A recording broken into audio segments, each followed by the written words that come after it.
Okey, ini temakang mau sampai. Oh, mak. Timbang tu aja. Nanti ya, dia boleh timbang. Ya. Timbang tu kau ambil dah mu yang dah timbang. Kena sikit.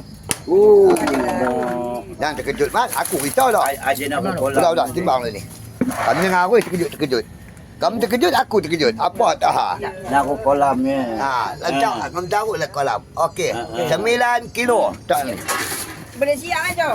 Lambat sikit. Ini termakan. 9 kilo. Habis kan? Mana peti ni? Tahu cari mana ada berat. 9 kilo. Ini lagi. Oh, ada kita. Tak boyok dah nunggu lah. 9. Elok ya. Boyok mana ni? 15. Ambil ni 15 kilo. Termakan hari ni. Boyok mana? Pagi ni. Owner yang sama. 15 kilo. Ni dah. Nampak? Tak lah. Peminat termakan dah ambil. Ambil kutit dia. Saya tolong kutit dia. Akak ni bagi. Ayo ni. Oh, masuk ni ayo. Yo dia berat sikit. tak ada contoh. Kan contoh. Tuang perlu ni kan.